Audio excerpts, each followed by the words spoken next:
এই ছেলে আস্তে ঢোকাও, আমি তো তোমার মায়ের মতো। তুমি আমার ছেলের বন্ধু, আমি তো আর পারছি না। আন্টি, আমার হাতের সময় কম, দ্রুত করে চলে যেতে হবে, আমার অন্য কাজও আছে। একটু ধৈর্য ধরুন, আমি তো আস্তেই করছি। আপনি আনন্দ উপভোগ করুন। আপনি চাইলে পাইপ মুখে নিতে পারেন, স্বাদ কেমন দেখুন। আরে না, তুমি আমার নিচে যে জ্বালা ধরিয়েছ, এটার লোডই নিতে পারছি না। তো বন্ধুরা, বন্ধুর মায়ের সাথে যেভাবে কাজ করলাম তা শুনলে তোমাদের পাইপ দিয়ে পানি চলে আসবেই। গল্প শোনার আগে ফাঁকা জায়গায় চলে যাও, কানে হেডফোন লাগিয়ে নাও। তাহলে শুরু করি আজকের গল্প। ও আরেকটা কথা, ভিডিও ভালো লাগলে লাইক কমেন্ট শেয়ার করে দিও, তাহলে গল্পটা স্কিপ না করে উপভোগ করো।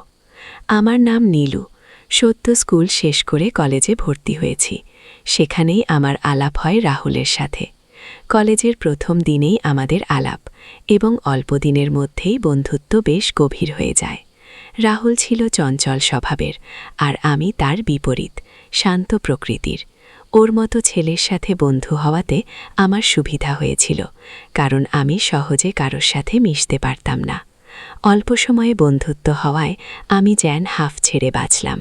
না হলে হয়তো কলেজে আমাকে একা থাকতে হতো। আমাদের বন্ধুত্ব যখন ৩ মাস পার হলো, তখন ছিল রাহুলের জন্মদিন। রাহুল আমাকে বিকেলে ওদের বাড়ি যেতে বলল। কারণ জিজ্ঞাসা করলেও কিছু বলল না। বিকেলে তার সাথে বাড়ি গিয়ে বুঝলাম আজ তার জন্মদিন। আমরা বাড়িতে ঢুকতেই একটি মেয়ে দরজা খুলে দিল। আমি অবাক হয়ে রাহুলকে জিজ্ঞাসা করলাম, তুই তো বলিস তোরা শুধু মা ছেলে থাকিস, এই মেয়েটি কে? তোর কি বোন আছে? আমার কথা শুনে মেয়েটি হেসে উঠল। রাহুল আমার কাঁধে হাত রেখে বলল, ও বন্ধু, এটা আমার বোন না, এটা আমার মা। আমার মা পৃথিবীর সেরা মা। তুই যা ভাবছিস সেটা অনেকেই ভাবে। আমরা বাইরে গেলে কেউ বিশ্বাসই করতে চায় না যে ইনি আমার মা। আমার মা এত ইয়াং দেখায় কারণ মার রোজ সকালে জিম। প্রতিদিন সকালে উঠে মা আগে জিম করে, তারপর সব কাজ করে। এটাই আমার মায়ের তরুণ থাকার আসল রহস্য। মায়ের প্রশংসা শুনে রাহুলকে বলল, ওরে তুই কি এখনই দাঁড়িয়ে গল্প করবি নাকি বন্ধুকে নিয়ে ওপরে যাবি? এটা বলার পর রাহুল আমাকে ওপরে তার ঘরে নিয়ে গেল। কিছুক্ষণ পর দেখি আন্টি খাবার নিয়ে হাজির। ছিল বিরিয়ানি, মাংস, পনির, মিষ্টি আর কত কি। আন্টির হাতের রান্না সত্যিই খুব সুস্বাদু ছিল। আমিও আন্টির প্রশংসা করে পেট ভরে খেতে লাগলাম। রাহুলও আমার পাশে বসেছিল। এমন সময় তার ফোন এলো। বুঝলাম তার পাড়ার বন্ধুরা ফোন করেছে। রাহুল আমাকে বলল, তুই খেতে থাক, আমি কয়েক মিনিটে ফিরে আসছি গো। রাহুল চলে যাওয়ার পর আন্টি আমার পাশে বসে পড়লেন। তিনি আমাকে আরও বিরিয়ানি তুলে দিলেন খাওয়ার জন্য। আমি আন্টিকে বললাম, আমি এত খেয়ে পারবো না আন্টি গো। আন্টি দৌড়েন, সব পারবে, তুমি প্রথম আমাদের বাড়িতে এসেছ, ভালো করে আপ্যায়ন না করে ছাড়ব না আগে। আমি লক্ষ্য করলাম আন্টি আমার দিকে তাকিয়ে মাঝে মাঝে মুচকি হাসছেন। খাওয়া শেষ করে আমি আন্টিকে ঘর গোছাতে সাহায্য করছিলাম। এবার দেখলাম আন্টি আমার খুব প্রশংসা করতে শুরু করলেন। তিনি বললেন, রাহুলের মুখে তোমার অনেক কথা শুনতাম, আজ তোমাকে দেখলাম তুমি খুব ভালো আর নরম স্বভাবের ছেলে। তোমার মতো একটা ছেলের বন্ধু হতে পেলে রাহুল অনেক ভাগ্যবান। তুমি রাহুলের সাথে বন্ধু ও তোমার সাথে থাকলে জীবনে অনেক ভালো করবে। এইসব শুনে আমি হেসে ফেললাম। তারপর আন্টি আমার ফ্যামিলির কথা জিজ্ঞাসা করলেন, আমি কোথায় থাকি, কে কে আছে বাড়িতে। ঠিক এমন সময় রাহুল চলে এলো। এসে বলল, বুঝলি নীলুমা, তোকে খুব পছন্দ করে। মা আমার কোনো বন্ধুর সাথেই এত কথা তো দূরের কথা, বাড়িতেও আসতে দেয় না। রাহুল এসব বলার মধ্যেই আমি সময় দেখলাম, আর রাহুলকে বললাম, কি ভাই, এবার চল আমাকে আমার মেসে ছেড়ে দেখি। এই বলে আন্টি আমাকে বিদায় আলিঙ্গন করলেন এবং আবার আসতে বললেন। কেমন যেন একটা আলাদা আভাস ছিল সেই আলিঙ্গনে, যা আমি বুঝতে পারছিলাম না। পরের দিন কলেজে এসে রাহুল বলল, নীলুমা, তোর প্রশংসায় পঞ্চমুখ, আমাকে সারাক্ষণ তোর দেখে শিখতে বলে। আমি বললাম, তুইও আমার সাথে থাকতে থাকতে আমার মতো হয়ে যাবি। দিন দিন আমাদের বন্ধুত্ব আরও দারুণ হচ্ছিল। একদিন রাহুল আমাকে বলল, কি ভাই, নীলু, আমাকে একটা হেল্প করবি? মাকে নিয়ে একটু মার্কেটে যাবি? মায়ের কিছু কেনার আছে, কিন্তু আমি যেতে পারবো না, কারণ কলেজে আমার একজন নতুন বান্ধবী হয়েছে, আমি তাকে নিয়ে ডেটে যাব। বন্ধুত্বের খাতিরে আমি এই কথাটা ফেলতে পারলাম না। সে আমাকে বিকেল 6টার সময় তাদের বাড়ি চলে যেতে বলল। আমি কলেজ শেষ করে তার বাড়ির উদ্দেশ্যে গেলাম। রাহুল আমাকে তার বাড়ির চাবি দিয়েছিল আর বলেছিল কেউ না থাকলে বাড়িতে গিয়ে বসতে। আমি তাদের বাড়িতে গিয়ে ডোরবেল বাজালাম। দেখলাম কেউ দরজা খুললে না। আমি চাবি দিয়ে দরজা খুলে বাড়ির ভেতরে গেলাম। ভেতরে দেখলাম সব স্তব্ধ, কোথা থেকে যেন জলের শব্দ আসছে।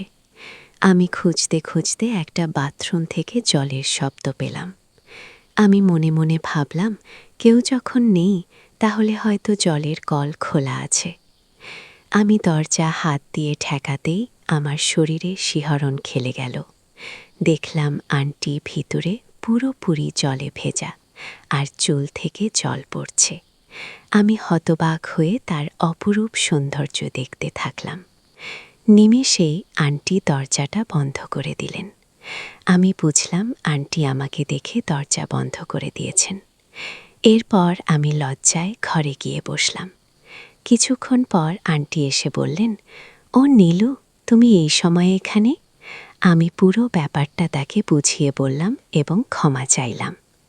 এসব শুনে আন্টি বললেন, আমি একটুও কিছু মনে করিনি, তুমি বসো, আমি রেডি হয়ে আসছি। এই বলে তিনি বেরিয়ে গেলেন। আমার নিজের প্রতি খুব ঘেন্না লাগছিল। তিনি তার ঘরে গিয়ে রেডি হয়ে এলেন। খুব সুন্দর লাগছিল তাকে। আমি চোখ ফেরাতে পারছিলাম না, কিন্তু তাকে দেখতে আমার একটু ইতস্তত লাগছিল। আন্টি আমার গাল টিপে বললেন, কি ভাবছ? আমি কিছু মনে করিনি, চলো তাড়াতাড়ি করি। আমাকে ফিরে রান্না করতে হবে আবার। আমি নিজেকে সামলে নিয়ে তার সাথে বেরিয়ে পড়লাম। আমি বাইক নিয়ে তাকে পুরো বাজারে ঘোরালাম। বাজার থেকে ফেরার সময় তিনি আমার 2 কাঁধে হাত রেখে বসলেন। বললেন, এবার থেকে আমি তোমাকে নিয়ে বাজার যাব। তুমি আমার কথা মতো দোকানে নিয়ে যাও। তোমার বন্ধু তো একটা দোকানে বসে থাকে, আর আমাকে পায়ে হেঁটে বাজার করতে হয়।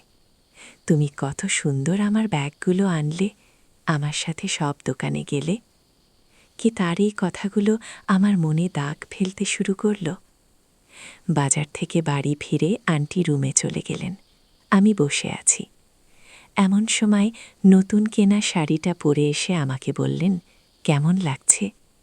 আমি বললাম, ভালো লাগছে, কিন্তু একটু ঢিলে, সামনেটা। তিনি বললেন, পিছন থেকে একটু টাইট করে বেঁধে দিতে। আমি পিছন থেকে বেঁধে দিলাম। সামনে এসে দেখি তিনি চোখ বন্ধ করে দাঁড়িয়ে আছেন। আমি সামনে যেতেই তিনি আবার বললেন, কেমন লাগছে? আমি তার উত্তরে বললাম, আপনি এমনি দেখতে অনেক সুন্দর, এখনও অনেক সুন্দর লাগছে। সিনেমার নায়িকাদের মতন কুশে লজ্জায় লাল হয়ে চলে গেলেন। ঠিক এমন সময় রাহুলের ফোন এলো। সে জানাল সে ফিরবে না আজ, কিন্তু মাকে একা বাড়িতে রাখবে না। তাই সে আমাকে থাকতে বলল। এদিকে আন্টি ঘর থেকে বেরিয়ে এসে বললেন, রাহুলের কি খবর গো? আমি মিথ্যে বললাম যে রাহুলের স্যার কাজ দিয়েছেন, সে আজ রাতে আসতে পারবে না। আসলে সত্যি যদি বলতাম যে রাহুল কোনো মেয়ের সাথে রাতে থাকবে, তাহলে আন্টি ওকে এখন ফোন করে ডিস্টার্ব করত। আর বন্ধুত্বের খাতিরে তো একটি মিথ্যা চলেই। আন্টি আমাকে বললেন, তুমি আমার সাথে থাকো, আমি একা থাকতে পারি না। তখনও আমি জানতাম না আজ রাতে আমার সাথে কি হতে চলেছে। রাতে খাওয়ার শেষ করে আন্টি আমাকে তার ঘরে ডাকলেন। আমাদের দুজনেই কথা বলতে থাকলাম। আমি বললাম, আগে গ্রামে আমি মা বাবার সাথে থাকতাম। বাবা চাষ করেন, তিনি চাষবাস করেই আমাকে লেখাপড়া শিখিয়েছেন। তাই আমি শহরে এসেছি, একটা পড়াশোনা শিখে ভালো করে চাকরি পেতে। গো, এটা শোনার পর আন্টি আমার মুখ চেপে ধরলেন আর বললেন, তুমি কখনো ভাববে না তুমি একা, আমি তোমার সাথে আছি। ও, আমার মনে কেমন একটা সন্দেহ হয়েছিল। আমি কথা কাটাতে বললাম, আমাকে একটা শোয়ার জন্য পোশাক দিতে। আন্টি আমাকে বললেন, রাহুলের ঘরে আছে গ্লু। আমি রাহুলের ঘরে চলে গেলাম, পোশাক চেঞ্জ করছি। হঠাৎ করে দরজা খুলে আন্টি ঢুকে পড়ে আমাকে স্পর্শ করলেন। আমি ভয় পেয়ে গেলাম, তাকে ধাক্কা দিয়ে দূরে সরিয়ে দিলাম। আন্টি বুঝতে পারলেন যে ব্যাপারটা একটু বেশি বাড়াবাড়ি হয়েছে। সে চলে গেলেন। আমি ঘুম থেকে উঠে পরের দিন রাহুলের সাথে কলেজে চলে গেলাম। কিছুদিন কেটে গেল। একদিন আমার মেস বাড়িতে শর্ট সার্কিটের জন্য বিদ্যুৎ চলে গেল। জানতে পারলাম এখন বিদ্যুৎ 2 দিন পরে আসবে, কিন্তু 2 দিন পর কলেজের এক্সাম ছিল, তাই পড়তেও হবে। রাহুলকে জানাতে সে চলে এলো। আমাকে নিতে তার বাড়িতে থেকে পড়ব কিছুদিনের জন্য। আমি সব বইগুলো নিয়ে চলে গেলাম। গিয়ে দেখলাম আন্টি আমাকে দেখে হাসলেন, কথা বলে চলে গেলেন আবার রাহুলের ঘর থেকে। কিছুক্ষণ পর রাহুলের ফোন এলো। সে চলে গেল, বলল সে ফিরবে না, কারণ কলেজে সেই মেয়েটা ফোন করেছে।